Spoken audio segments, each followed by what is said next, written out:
So hello, welcome, and thank you for joining us today for our WEG Global Perspective series.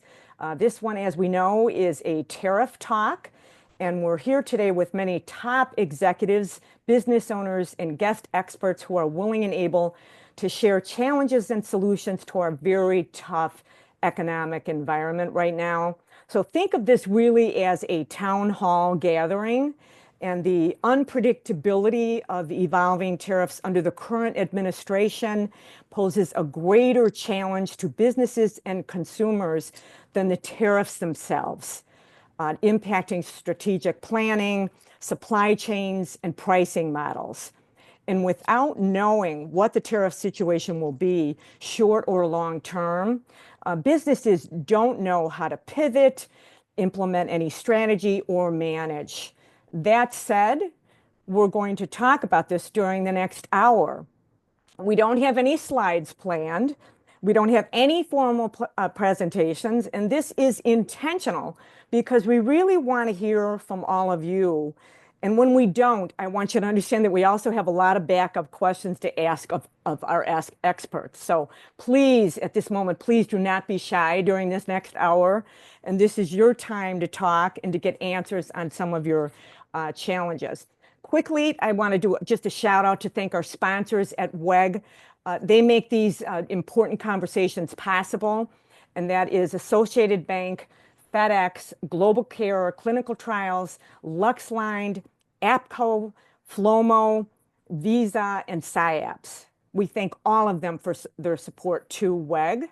And so now, without further ado, I'm going to call on our guest experts that we have with us today to introduce themselves and just give us a 3-minute sort of a state of the industry update, if you will, to set the stage for this session. So Joe, I am going to call on you first, and thank you for being here today. Sure. Thanks very much for having me, Laurel, and I really appreciate the chance to talk with you guys. Just 10 seconds on my background. So Mm-hmm. I'm currently a partner with Nixon Peabody, a firm in DC, Washington, DC. Prior to that, I spent about 20 years at the Department of Homeland Security in the legal office, where for about 10 of those years, I oversaw the legal services for Customs and Border Protection, which is the agency that enforces and administers all the customs laws at the border and imposes tariffs and does investigations related to those. So that's just a little bit of my background. And just two of the kind of big things that are happening and I'm watching kind of in my area are one, the litigation that's going on right now in the courts with regard to the tariffs. The litigation is incredibly important, not only for companies that have to pay the tariffs and what the implications are for that, but it has much larger constitutional questions about the powers of the presidency and the powers of the Congress and who has authority to impose tariffs. So that's a huge area, and I'm glad to answer other questions about that as we go along. And then the second area I'm watching really are kind of the enforcement environment. So as a lot of the federal government has gotten cutbacks in personnel in other areas, one area that has not is Customs and Border Protection. So Of course. the Border Protection, along with a few other areas, is getting enhancements in their resources to do enforcement and other things. And so we expect to see much more enforcement than is typical in the coming years. The Department of Justice recently issued its priority list for its criminal prosecution, and customs fraud is near the top of that. So that's another area that we're looking at. So kind of my firm provides both advice kind of on the front end as companies try to navigate how to comply with various customs laws, what they can do to change to adjust their strategies. And then on the back end, if you are subject of an investigation or involved in litigation, we represent companies in that way too. So thanks, Laurel. Mm-hmm. Thank you, Joe. Appreciate. And Lori, if we could hear from you. Yeah, good morning and thanks, Laurel. Mm-hmm. I'm Lori Novak. I'm a foreign exchange specialist at Associated Bank, and I've been in the FX industry for about 20 years now. The team I work on, we advise businesses of all sizes on sending and receiving wires in foreign currency, as well as helping them manage the exchange rate risk. And we've been having a lot of tariff conversations, as you can imagine, but they're difficult conversations to have because their impact on the currency markets is very complex. Changes in exchange rates are typically caused by multiple things happening at the same time, whether it be economic things happening, market reactions to those economic things, or the global trade dynamics, which obviously include tariffs. This year in the FX space, we've seen the value of the dollar depreciate significantly against other major currencies. Depending on where you look, it's about 7 to 9% that the dollar is declined, which hasn't been the case for years. It's been relatively strong for a long time. We're also seeing shaken confidence in the U.S. economy as people are projecting that the U.S. economy will slow down this year as compared to last year. So everything going on tied with the weakening US dollar is negatively impacting global growth and causing currency rates to kind of be unpredictable or more so than usual. So if you're a business that's buying or selling abroad, the ripple effects of this FX uncertainty or the ability to accurately predict what an exchange rate is going to do can have real financial consequences for your business. So if you're an importer, weakening dollar could result in higher costs for you. The prices of the goods you're importing are increasing. So your profitability goes down. It could affect your competitiveness. If you're an exporter, weakening US dollar can be good. It can help, set your prices lower, which can increase your profits, and lower prices, perhaps higher demand makes you more competitive and allows you to enter new markets. So there's a lot of factors when it comes to the currency exchange, but thanks for having me. And I look forward to hearing the conversation today. Okay, thank you, Lori. And Ming, if you could introduce yourself and give your 3-minute update, state of the industry. Thank you. I don't know if I can do 3 minutes, but let's try. All right. Hi, my name is Min Chen. I am the president and CEO of MSL Global Express. We are an international freight forwarding company in New York City. We have our branch offices in China, in France, in Philippines. And over the last 37 years, we help US exporters to ship machine parts, auto parts to the other side of the world. Or the other way around, we help importers sourcing from Asia, Southeast Asia, or Europe. So we understand it is a very unique challenging for small, medium business facing today. And from navigating the complicated regulations, especially with the tariff evolving on a month-to-month basis, as well as the rising costs. So our team usually work closely with our clients for some personalized services, especially during this time of the year. And I'm really grateful for Laura for inviting me to join this panel and to act as a small, medium business owners on the front lines. And every day I hear directly from my customers about their stories, their challenges under these uncertain times. So I'm very excited to share some of the stories to you so that you can be relatable. And speaking of the panel, I usually do some research on the other panelists to understand each other better. And the fun fact, like Joe has been actively involving with the Department of Homeland Security. And for us as freight forwarders, this is the last person we want to hear from. Right. And thanks again for having me. I'm looking forward for the discussion today. Okay, great. Thank you, Ming. I appreciate that. Ella, if you could introduce yourself and the state of the industry, what's happening at your end. Yep. Sure, yes. I'm sorry I'm late. I was having some major computer difficulties. But great to be here today. I'm Ella Bayo. I am an attorney at Nixon Peabody. And Joe is my colleague. I'm not sure if he spoke to Nixon already, but we're a general practice firm, and I am in the Chicago office, and I focus on intellectual property. My specific focus is patent and trademark prosecution. So kind of the clearance, the filing, the prosecution, registration of intellectual property, both in the United States and worldwide. I know for those of you that don't know, IP rights are territorial, so it is important to, when you're protecting your IP, to file in the jurisdictions where you do business, the jurisdictions where your competitors do business. And those are probably the most important ones. China certainly is one that our clients cover regularly because they tend to have a reputation for infringing people's intellectual property rights.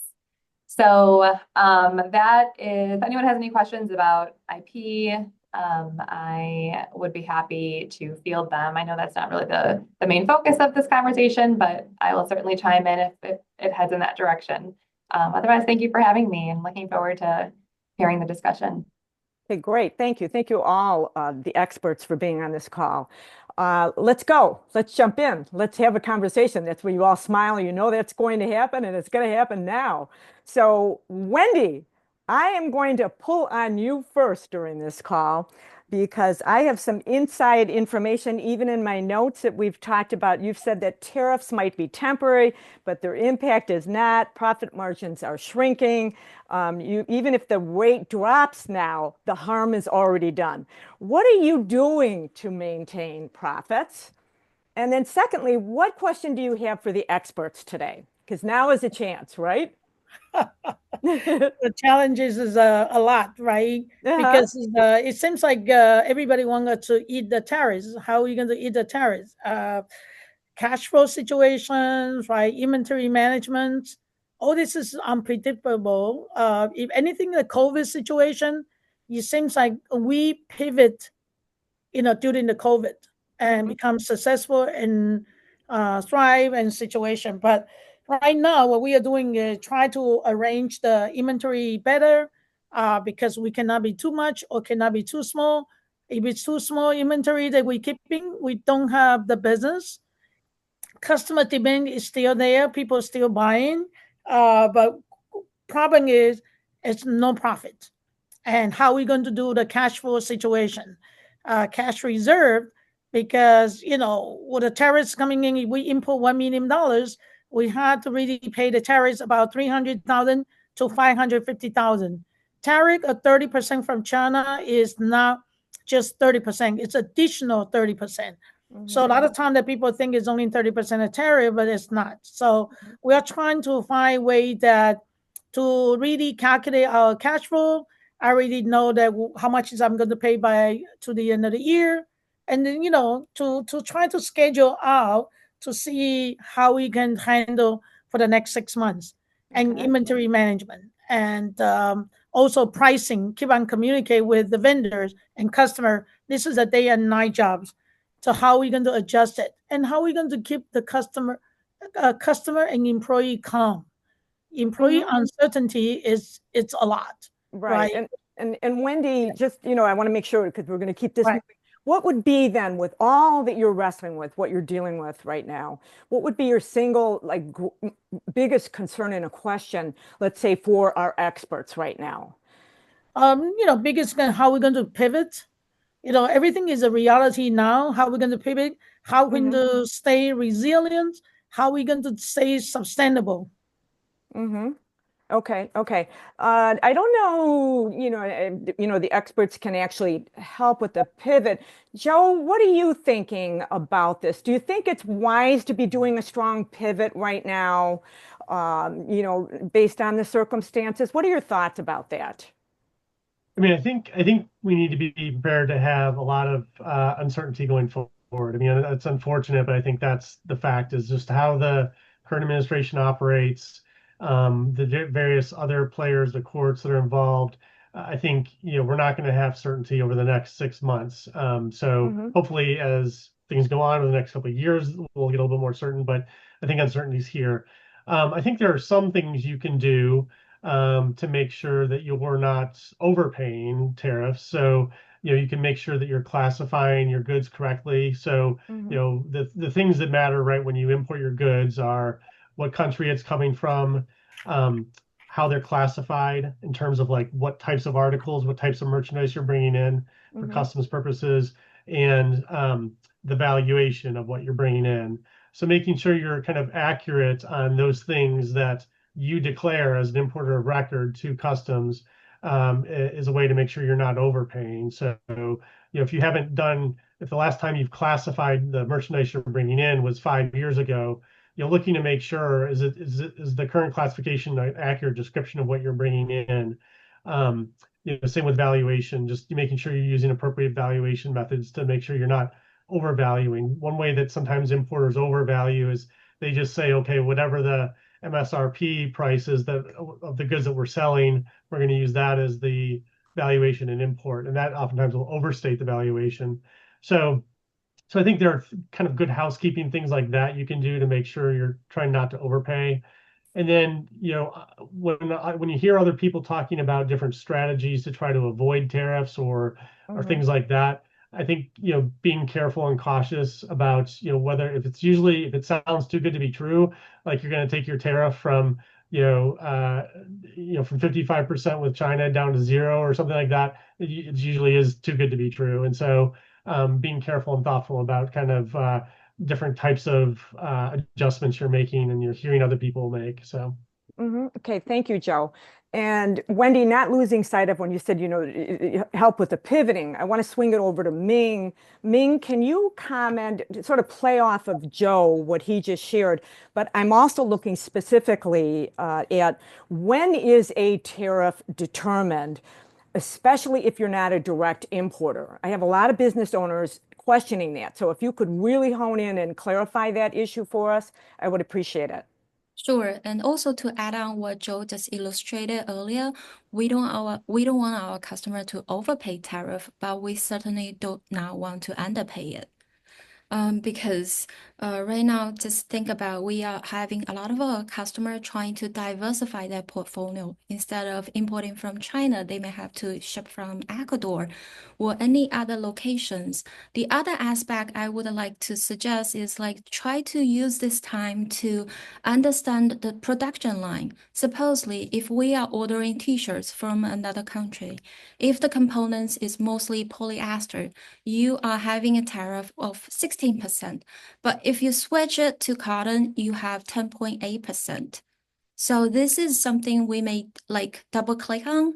And also to answer your question, Laura, on the time of the entry, usually on the operational level, we have 3 days. The day that your shipment arrive, either by airplane or by vessel.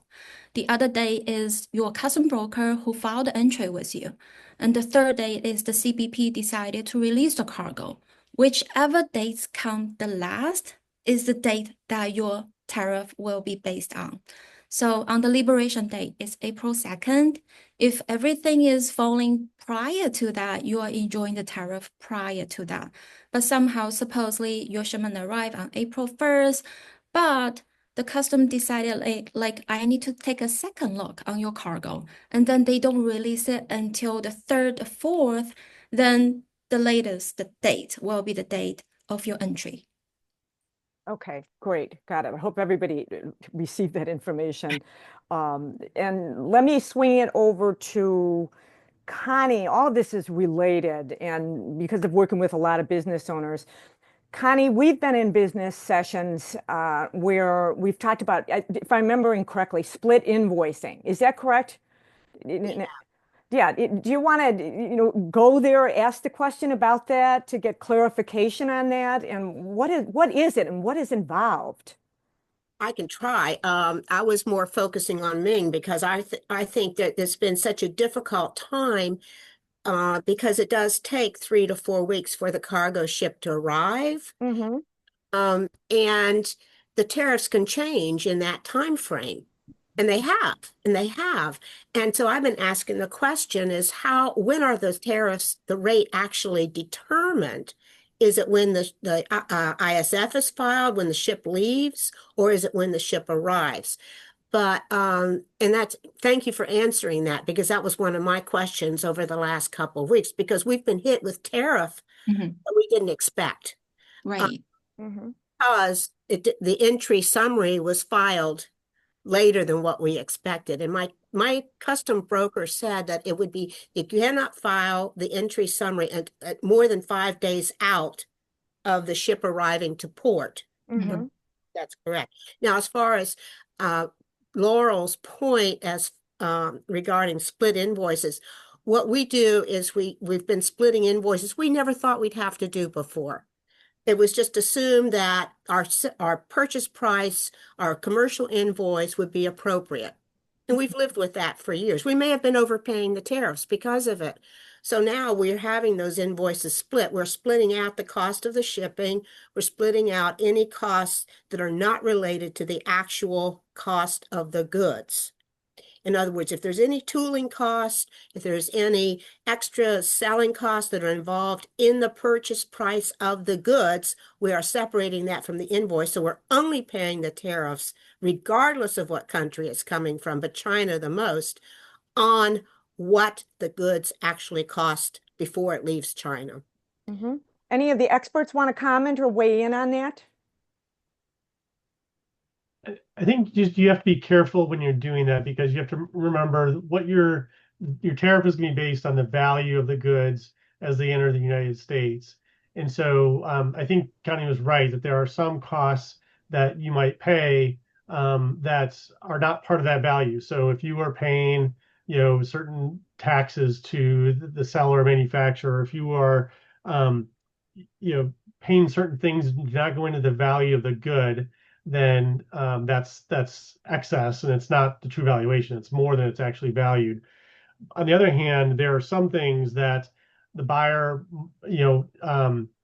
has to be aware of that do go into the cost. So, for example, if you are providing things to the manufacturer, either if you're providing tools, if you're providing other kind of what are called assists, those are part of the valuation of the good that comes in.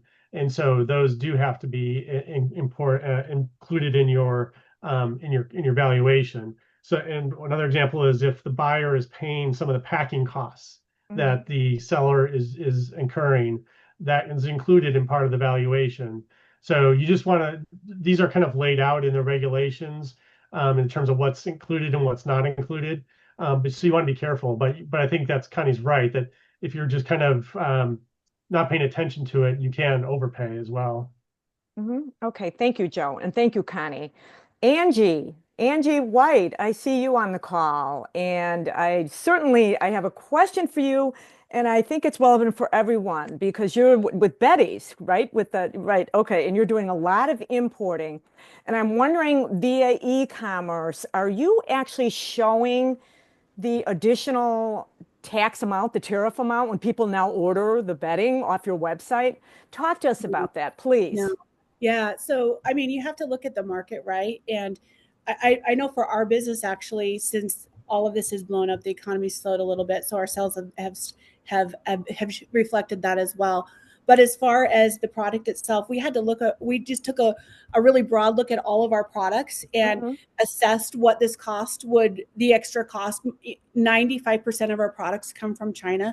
Our products are very, very expensive, around $100 to import. And so, a 45% tariff is pretty, it's detrimental to anybody. It's exceptionally, we're talking, $50+ of costs that we're increasing on our end. And so we had to look at it, and we've actually had to have adjusted some of our pricing in a weighted manner, that where we felt the market could bear we had extra margin. The market could bear a little bit of a price increase. The product we sell a little bit more of. And so we've tried to be really careful and try to recoup some of those costs in adjusting our pricing, not across the board and not 100% of what we're incurring for tariffs.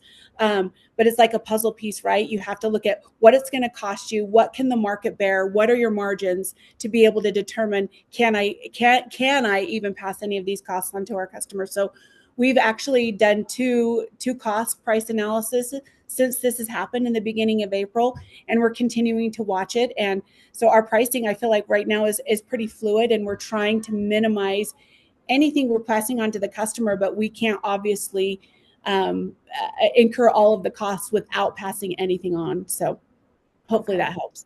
It does help. Thank you. Thank you, Angie. And thank you for being on the call. Lori, any comments at all? I want to jump to, hedging, foreign currency exchanges, anything that business owners should be doing now. Like, what would the size of the transaction need to be? What would be economical to look into this?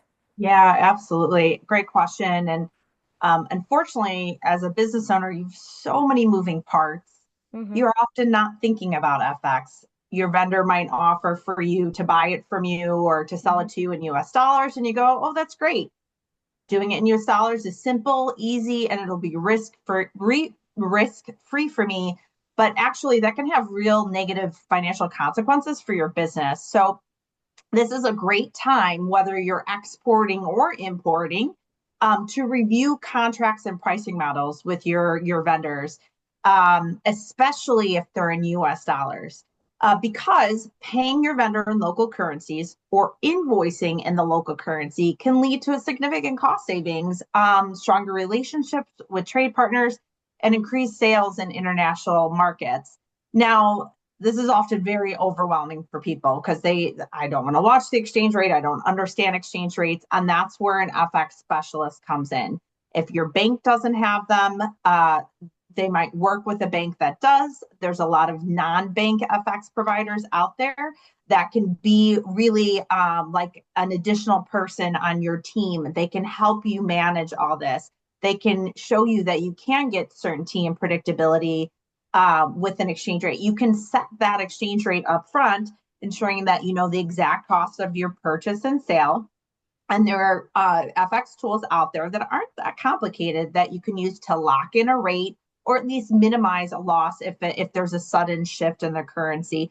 And there really is no minimum for that. I mean, obviously, you hear of large companies that will hedge their exchange rate risk, but we have small entrepreneurial companies that do it too. So it depends on who you're working with. But for Associated Bank, we have no minimums, and all our interest is to help the company protect their bottom lines.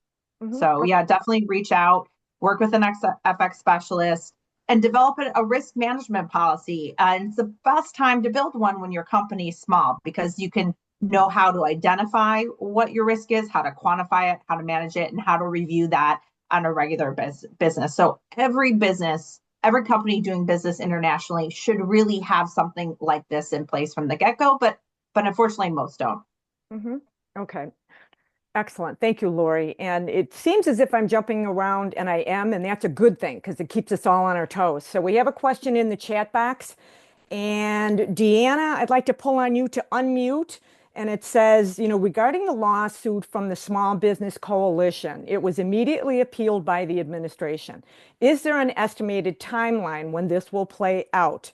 Anything more you want to add to that in terms of that question? And then we'll pull on an expert. No, I'm just curious, will we maybe know something in a month, 2 months, a few weeks? What can we expect on this issue? Okay, should I throw it to you, Joe, on that? And then anyone else want to weigh in? Sure. Yep. So the current status is that there's effectively no change in the tariffs because of litigation. So as you mentioned, there was a lower court called the Court of International Trade, which is in Washington. It's a specialized federal court that found that certain tariffs were unlawful. So the tariffs based on this emergency authority referred to as IEPA, stands for the International Emergency Economic Powers Act, that President Trump used to impose some of the tariffs. The court found that was also another federal district court in the District of Columbia that also concluded they were unlawful. So both of those rulings are now going up on appeal. The one that's more important is the one coming out of the New York court, the Court of International Trade, just because that covers everybody. The one out in the District of Columbia basically only covers the parties in front of it. So that's up on appeal right now. The Court of Appeals, which is called the Federal Circuit, that takes appeals from the Court of International Trade, has basically stayed the ruling, which means it paused the ruling. So even though the lower court said it was unlawful to do this, the Court of Appeals said we're going to pause that ruling until we hear the appeal, until we decide whether we agree with the lower court. So right now, there's going to be a hearing on July 31st in front of that appeals court. That court has decided they're going to have the entire court, meaning all the judges that sit on that court, hear the case. So that's going to basically like 12 judges are going to be in a panel, and they're going to hear the parties argue this. After that, they will make a decision. It'll almost certainly then go to the Supreme Court. So kind of bottom line, what does that mean in terms of timeline? One is very hard to say. Typically cases, when they move through, you'd be looking at probably at least another year, possibly more, to get to a final answer. I think it'll go quicker than that with this, because each of the judges that have handled these cases recognize how important they are, how many companies it affects, things like that. So I think July 31st, you'll have the hearing in front of the Court of Appeals. My guess is that court will issue a ruling sometime within several weeks following it. So normally it would take 6 months or more for that court to decide. My guess is that court will decide within several weeks, and then it'll go to the Supreme Court. It's harder to predict how long that will take. My guess is the court there will also try to handle it more promptly, but you're still looking at probably months. So I think, it's possible we could have resolution of this by the end of the year, but it's also possible it'll bleed into next year. So I think that's as kind of hard of a prediction I can give in terms of like when we'll actually understand. And it's also important to remember this litigation affects only some of the tariffs. So it affects the tariffs under IEEPA, which include the reciprocal tariffs. So the tariffs that apply, on a Liberation Day that President Trump announced, apply to all the countries.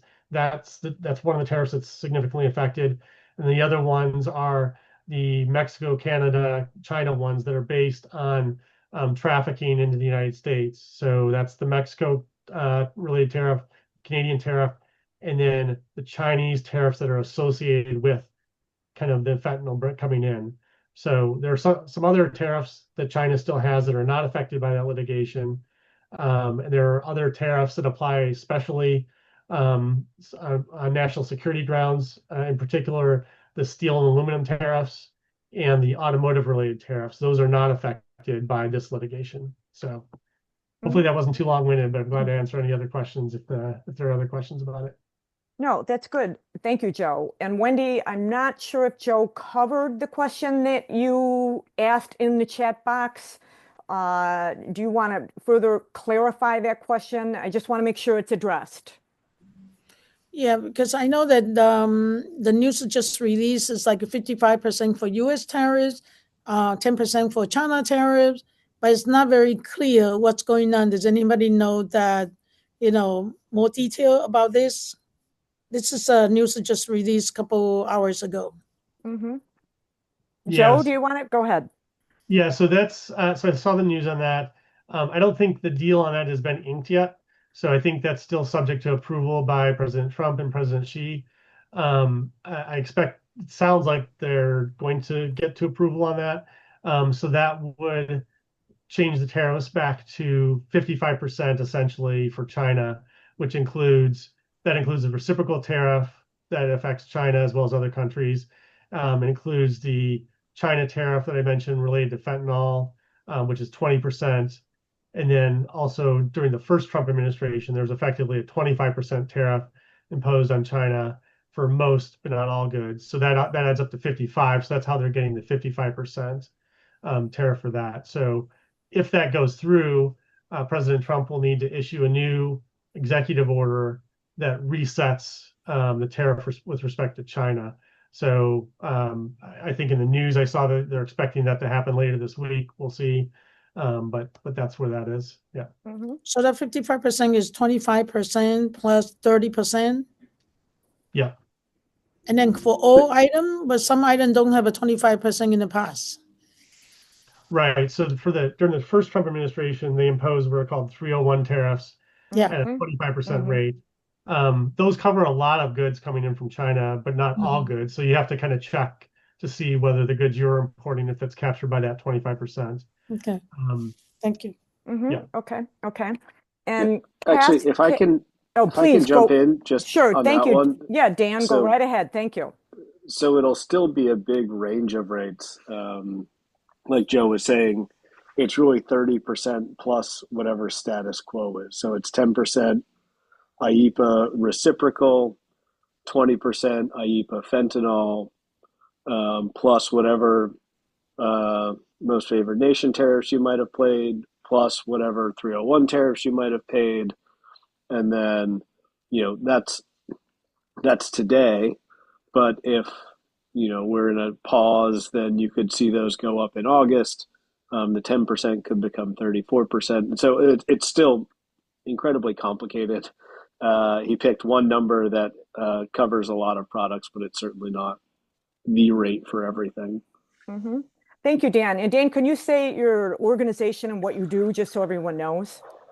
Sure. So my name is Thank Dan Anthony, and I wear sort of a couple different hats. So I'm president of a firm called Trade Partnership Worldwide that does trade data and economic analysis. And so I threw a little map picture into the chat the box. chat. I think we thank you. Yeah. Mm-hmm. And so one of the things we have is a database that breaks down tariff costs by state. This isn't available anywhere, but it's something we've developed.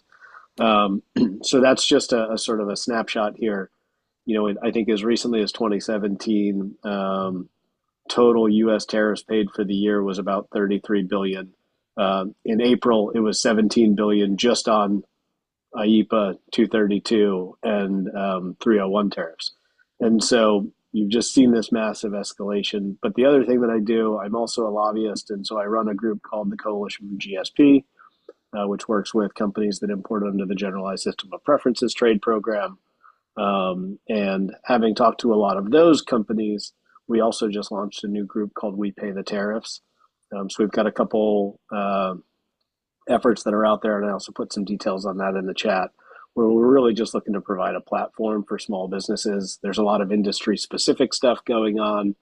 Most of them are seeking exemptions. We're trying to get a broader sort of cross-industry group of folks who will either add their name to our letter so that we can do outreach to Congress and say, here's your constituents who are being impacted, or beyond that, if anyone wants to come to DC and do actual meetings, we've got a tentative date in late July, where we'll handle all the meeting requests. We'll assign people to teams, generally regional. And so, you would be in a group with other business owners from your area, and you'd go in and meet with 8 or 10 congressional offices representing that area over the course of the day. And both of these are free. It's just an effort to try to get that sort of cross-industry engagement. These are not going away anytime soon. They're very, very expensive. A lot of the companies I've worked with over the years have talked about the real harm of a 2 or 3% tariff.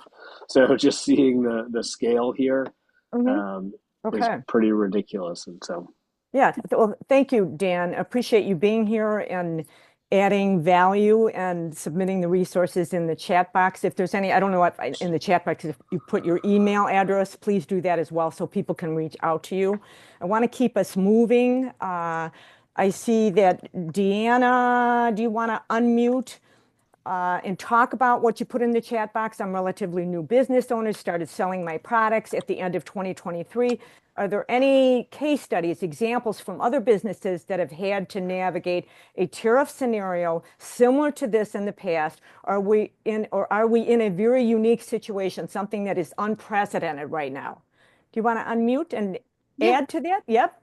Sure. So I don't have any family members or friends who are business owners, so I'm totally new. So I don't know if in the past 40, 50, 60 years, there's been anything like this that can help those of us who are new to it, navigating it, understand what we should do. Yeah, that's a great question. And I don't know who wants to jump in on that. We can have an expert or someone. Yeah, Angie, go right ahead. So I've actually faced this before. What's a little bit different than what I faced in the past is, so I've been doing this for over 20 years, sourcing and manufacturing overseas. And, tariffs come down to the HS code, right, that you're using. And so usually you don't have a tariff for the whole country, and everything that comes out of it has been my experience. And probably 15 years ago, there was a 100% tariff imposed on ribbon being imported from China. And that was at the time a category that I was over in a business that I worked for. And so we had to go through moving our manufacturing from China to Taiwan. And so that's just a small little one category product. I know that, there's many categories of products that have seen similar things. I don't know that this has been anything as wide sweeping or as large as this. I don't know any of us has as far as everything I've read, nothing is as big as this, but I have faced it in the past on a smaller scale. We did have to move manufacturing, which is really difficult because moving manufacturing isn't easy and it's not fast. One thing that we're doing right now, because we do manufacture in China, to provide safety in our supply chain, we have since April now been to Vietnam, we've been to Cambodia, we've been to India twice. And so we are looking for other sources. And I would say that for anybody in this business that is importing from China or any country where there are strained relations between the US, to start looking for other sources. And it doesn't happen overnight. It's very, very difficult. But in my experience that's what, at the end of the day, I've had to do, is find alternate sources in different countries. Mm-hmm. Now I'm just learning about other things we're being talked about earlier, where you can help minimize tariff impacts, but to truly get safety in your supply chain, it is good to diversify your supply chain and look for countries where geopolitical, the situation between the United States and them is a little bit more friendly. And that's what we're doing right now at Betty's. Is it's been really difficult for us because we love our suppliers in China. We love them so much. And so we're actually partnering with them to find sources outside of China that they can help manage. So that's an opportunity too, is if you have manufacturing in China, your manufacturer, to save their business, might also be looking for other opportunities outside of China, and you can partner with them to look for other sources. So that's my experience, and I've been doing it for a long time, but I think long term, that's the best thing to do for your supply chain is and always be aware of global relations. We started bringing on India into our supply chain about 2 years ago. We have a very, very small percentage of product coming out of India. Of course, we're trying to ramp that up. Mm-hmm. But we're trying to get a tertiary supplier as well, just because we don't want to be stuck in the situation again where most of our product is coming from one source, which can be hard if you don't have quantity. Right. Mm-hmm. And I want to comment on all of what you said, Angie. And Paloma, I know you're on the call through BMO, and you recently sent me a great PDF file that covered some of the things that Angie just spoke about shifting supply chains to lower tariff locales, negotiating with vendors, to cost share, reformulating or re-engineering the composition or packaging using plastic versus steel, aluminum, etc.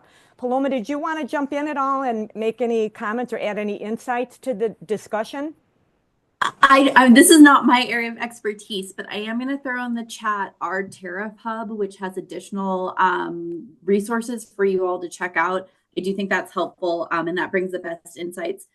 Being a cross-border bank, we're experiencing this a lot with our clients that do mm-hmm. business on both sides of the border. So I think this will offer the best insights, Laurel, but thank you for that moment. Yeah, and if you have the PDF file, if you have that information, be sure to share it in the chat box. I thought it was an excellent list of what was defined as core coping activities. And it relates to Cassie in the chat box when she said, I hope all of this is, sooner than a year on having the reduction in tariffs. Many businesses can't hold out that long. And that's scary. So I want to bring it back to you, Joe. I didn't know if you want to also comment on what Angie just talked about. I didn't mean to cut you off there. Yeah, no, I think it's really good insight what you said. And I think, in general, if you step back, this is absolutely unprecedented in terms of the scope of it, the amounts that we're talking about. And the reason why it's unprecedented is because the president is asserting authority to do this himself. Usually when tariffs are adjusted and changed, it's Congress that does it. So it goes through congressional committees. There's information and testimony from business owners, from other people, to give them information about the effects of increasing tariffs, what unintended consequences there might be. The way this is being done, that's all being eliminated. It's being done by minute by minute by executive order from the presidency, and so that is completely unprecedented. I think it was good to hear the kind of real world application, because there are sometimes when rates on particular items, like she mentioned, ribbon or things like that, change dramatically. When that happens, usually that's done through an administrative process, where there are allegations that they're dumping in the United States, or there's some other type of nefarious activity being done by another country, and there's a response to that particular issue, which might be ribbons or it might be different types of articles. And so that's very helpful to hear. But in terms of the kind of the wide scope of this is definitely unprecedented. Yeah. Surely it is. Deanna, did you want to jump in and have a question again? I had a follow-up question to Angie. So I've heard from several that the solution is to find a supplier in a different country, but I feel like I have a really close relationship with the supplier I currently have. There's a lot of trust. So I'm curious to hear just a little bit more about the talking to your current supplier so you can maintain that relationship. But getting them to help you look elsewhere. Can you just dive a little deeper into that possibility? I was actually on the ground in China when the tariffs were changing on a daily basis. So it was crazy. Every day we would wake up, it was on a totally opposite timeline. We would wake up. And so we're with our suppliers face to face. We have one supplier that we've been through with since the inception of our company. And so we are incredibly close with our suppliers. And so one thing that I would recommend is if you can, a face-to-face conversation with them. And we just put it out all on the table. We want them to be successful. We want to be successful, but this is what they're facing. So the first thing they did for us, and we asked them for this, we said, is there anything you can do for your costing? We're going to obviously have to get tighter on our margins. Can you get tighter on your margins? Because this is a shared burden. So that was the first thing that we did. And they did do that for us. Of course, it's not going to cover the tariffs by any stretch of the imagination. But at the end of the day, there is nothing that replaces a face-to-face conversation with your supplier where you're both saying, hey, we care about each other. We want each other to succeed. And our business with our suppliers is, in fact, one of our businesses where their biggest partner. And so for them, it's equally as devastating for them to go through this as it is for us, because if we have to move all of our product from them, their business is likely going to go under as well. Not super safe in a supply chain to have that much business with the supplier. We have diversified, but for them, they're still quite small. But talking to them about that and said, and we asked them, do you have relationships with other suppliers in other countries? Do you know of any other countries? And it's incredible the networking that can start to happen. Or like our supplier went to the Canton Fair and started networking there and got leads, which brought us down to Cambodia. And so, but it all began with having a face-to-face conversation with them saying, hey, we don't want to take our business from you, but as you can imagine, for our business to survive, we have to have it in a different country, coming from somewhere else. So what can we do together? So you can maintain business with us. We can maintain business with you and our suppliers. All of our suppliers have been incredibly open to that. And from Pakistan to Cambodia to Vietnam, it depends on what kind of product and I deal with textiles. And so those are some countries. So it'll depend on what type of product you're making. But I think most suppliers, because they don't want you to lose your business, and everybody's scraping for sales more so than they were in the past. And so I think everybody's a little bit more willing to work together, regardless of what side you're on versus, seller versus manufacturer. Okay, That's great. been my experience. Thank you, Angie. Wendy, did Laura, you want to? Yes.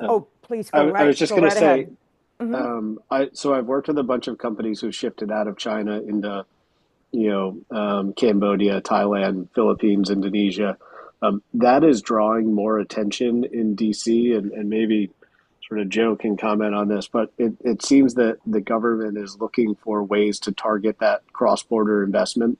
And so there are, some risks associated with that too, of how do you target the Chinese content for tariffs, even if it's coming legally from another place. And so just something to be mindful of as you're exploring that what's a great solution today may be on the radar a year from now. So Yeah, and that's also why we initially ended up shying away from Vietnam for that very purpose. It's being flooded right now, and Cambodia is a little bit less under the radar. Not that it's not on the radar, but what's difficult about that is, like, with different manufacturing, there's only so many places in the world that can do it, and so your options are limited. Yeah, absolutely.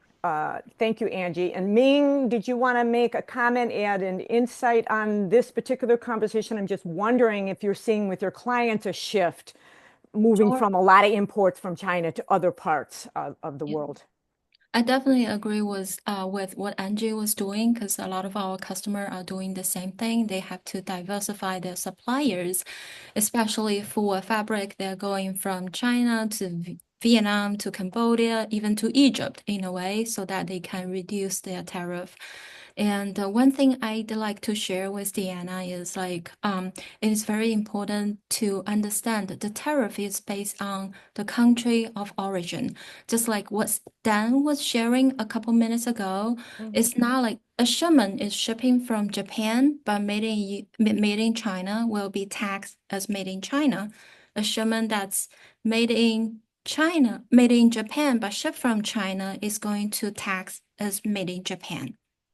A lot of people are trying to move their cargo, say, from Shanghai to Port Keelung, and then they empty the container, rip off the Made in China label, put on Made in Malaysia, and then put on a container, shipping it to the States. That doesn't necessarily change the nature of the commodity. It does not at all. Actually, this is a very risky action to do.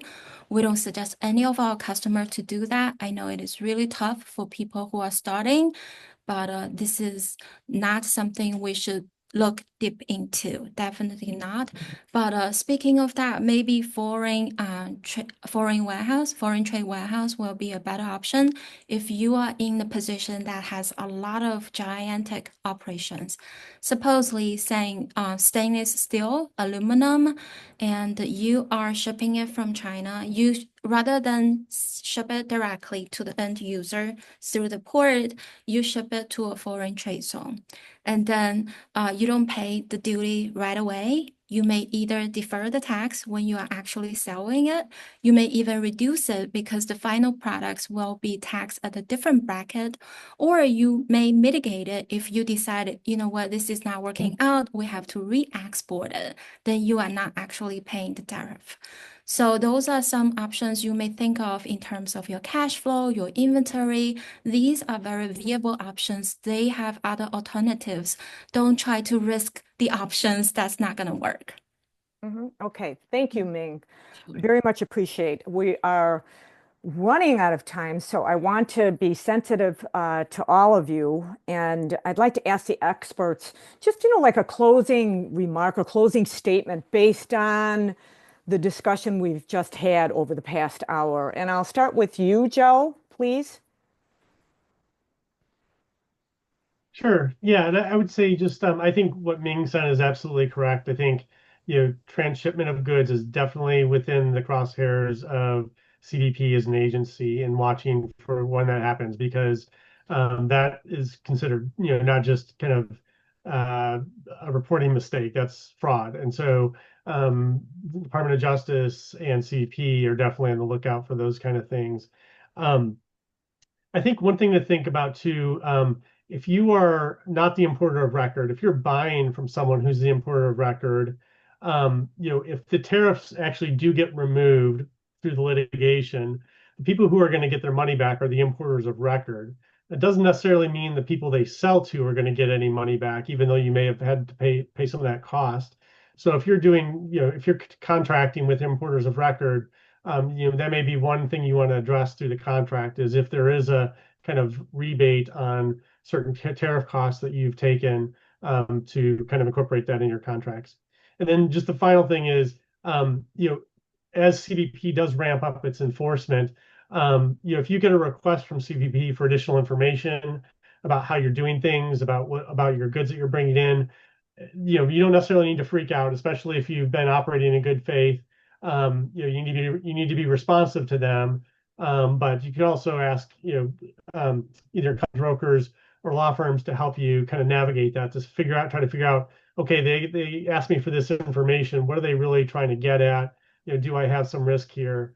And then if you sense that there is more risk, then it is time to engage a law firm to kind of help walk you through that process. So a lot of uncertainty ahead, unfortunately. But I think a lot of the strategies that people have talked about here are very good ones to think through and to kind of try to minimize what the impact is going to be for your business. Mm-hmm. Thank you, Joe. Lori?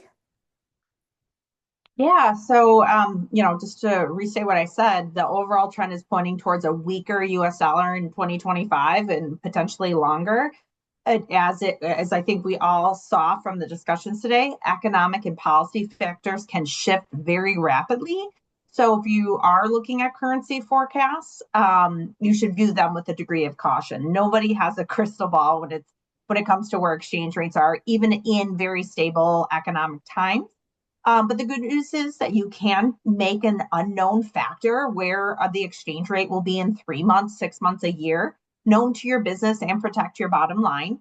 But you need to be proactive. You need to prepare for these long-term shifts ahead of time by, safeguarding against these currency fluctuations, investigating whether it's better to pay in dollars or better to pay in the foreign currency. But most importantly, and I think as we saw today with this group we have here, grow your village. Lean on organizations like WEGG that can connect you with experts in the various fields. You don't have to try to figure all this stuff out on your own. There are people you can be connected with that can help guide you and support you through it. Mm-hmm. Thank you, Lori. And Lori, if you have a document, which I know you do have on FX, please include it in the chat box if you have a moment to do that in the next minute or two. And let me move it, Ella.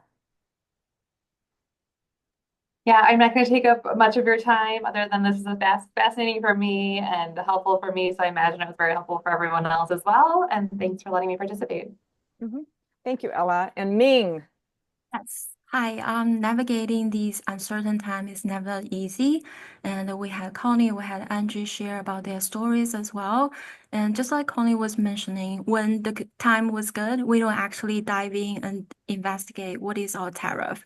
And right now it comes to a point that we have to refresh our memory to see what's going on, and that may help us to cut the cost and also increase our profit margin in a way as well. Maybe that's on the positive side so that we can still be very positive. And I appreciate Laura for having WEGG so that people know that even with these uncertainty times, we still have our partners, we still have our communities, we have the legal professionals who is doing pro bono, and we have the financial world who is giving us the strategic planning. It is always important that we stay very collaborative. And then thank you so much for having me. Thank you, Ming. And I want to take just a moment to thank all of the experts. I give a round of applause. Thank you for weighing in and for adding your expertise to this discussion. I want to thank all of you for being here as well. It's so important to have these conversations. I always say, together we are stronger. And I think we proved that today. So again, the recording link will be sent to you via email following this program. And stay tuned for our next webinar, which is July 9th. And we'll be featuring a woman business owner who's running a fabulous e-commerce business. Visit our website to receive the information on that. And before you jump off, I've got to give one shout out about WEGG, and it is that we are a 501c3 nonprofit organization based in Chicago, Illinois, and we are the only nonprofit committed to helping women-owned businesses increase their access to knowledge about exporting their products and services, which in turn will help them grow their businesses, their revenue, create jobs, and make an even more impactful contribution to their families and their economy. And since 2015, before you jump off, I want you to know that we have served more than 60,000 women business owners in the last decade. So we are moving it and shaking it, and we want to keep doing more with all of you. So I thank all of you for engagement. And we've got our 10-year anniversary coming up November. So take a look at the website. Please be sure to register and join us and celebrate all the work that we have done for the women business owners to boost their businesses and their revenues so that we can all be operating at a higher level, which is a good thing even during this terrible tariff time. So again, I want to wish a big thank you to our sponsors, and they are Associated Bank, FedEx, who we have a representative from FedEx on today. And Anna, thank you for joining us today. We have Global Care Clinical Trials, LuxLine, APCO, Flomo, Visa, and SciAps. Thank you all again. I'll see you July 9th. And if you have any questions, anything at all, come to me and I'll forward it to the appropriate party that's been on this call today. Definitely look at the chat box right now. Pick up any resources, any emails, anything that you need whatsoever, snatch and grab it, move on it, take action, and let's keep growing our businesses, eh? Sounds like a plan? Okay, thank you all again. I appreciate it. Take care.